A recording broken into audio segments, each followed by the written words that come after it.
White Witch isn't human. She doesn't have a heart. She doesn't have any conscience or any sense of honor or social responsibility or love or compassion. Every creature in Narnia is terrified of the White Witch.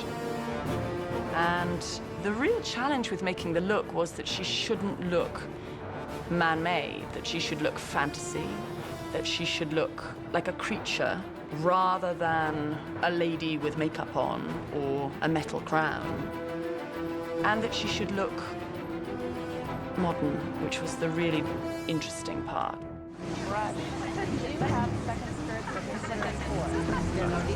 I was interested in thinking about my favorite sort of fantasy cinematic beauties, and I thought a lot about La Belle et la Bête, and I thought a lot about the magical witches in The Wizard of Oz, for example, the Good Witch, because the important thing about the White Witch is that she has to be attractive in some way. I mean, she can become repellent at certain points, but Edmund's no fool. She has to actually touch him in some way and be somebody he wants to be around.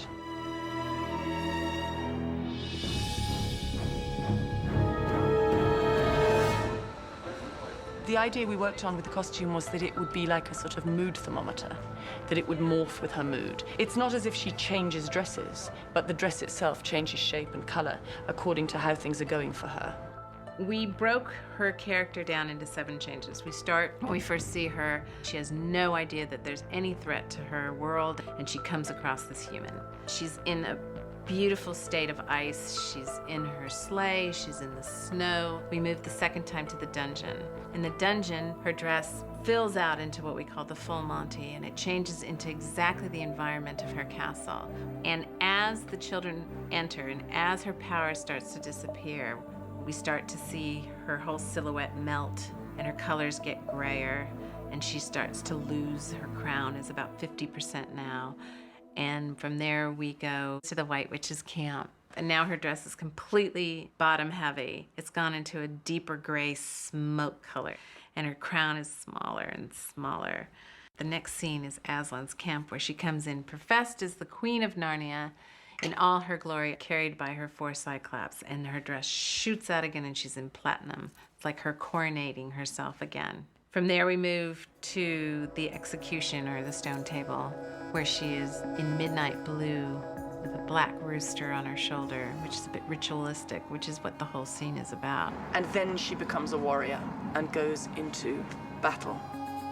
Tawny and Byzantine and brutal.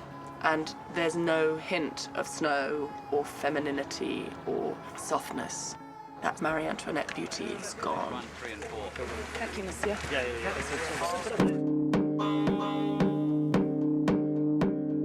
Tilda is a clean, gorgeous beauty. She is all strength from inside. So we just found this organic place we went where you couldn't tell where anything was from. This fabric was created, which has this, it's almost like a cotton wool texture, out of which the top of my body can appear.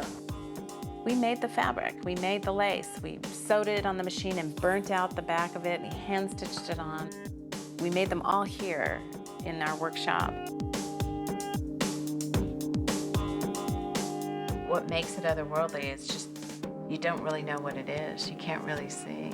And sometimes you can look like, there were times when you felt like you could see right through her when she was in the snow, like a puff of dust or cloud. I wanted everything that she wore to feel like it had come from the land somewhere. She, being a magical individual and a fantasy individual, would just take her hand and take a waterfall and just go make a dress out of a waterfall.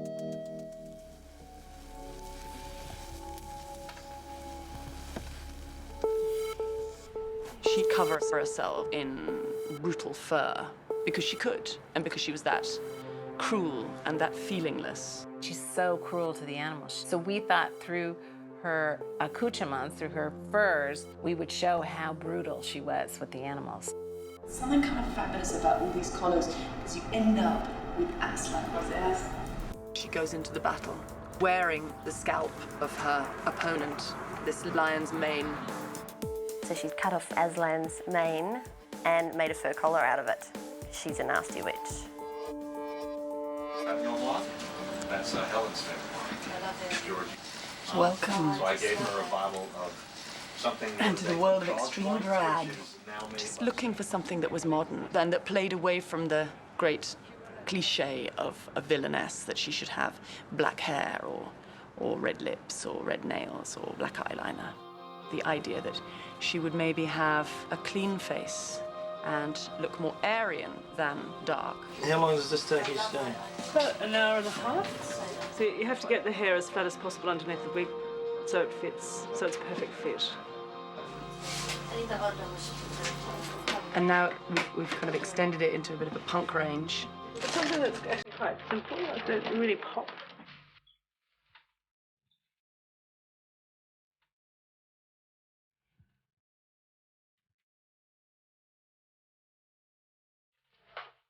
Cut Tilda's own hair, and then we spray with a really powerful hairspray. It takes 7 weeks to wash out.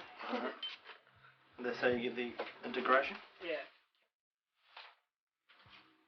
The base of the wig is just normal hair. It was built in Sydney. And then the front of it was dressed in skewers, in bamboo skewers, like for kebabs. 2,000 skewers. But we wanted to create the effect that it just sits by itself. Yeah, this is just a horse, so... Tilda Swinton would never sacrifice costume for comfort. The first time I walked onto a set, I was actually blind because I was wearing contact lenses that I couldn't see through. And then we changed to contact lens. Oh, it's you! I did wear some extremely unwieldy boots, which made it an interesting day every day, particularly when I had to walk down steps or go through small doorways.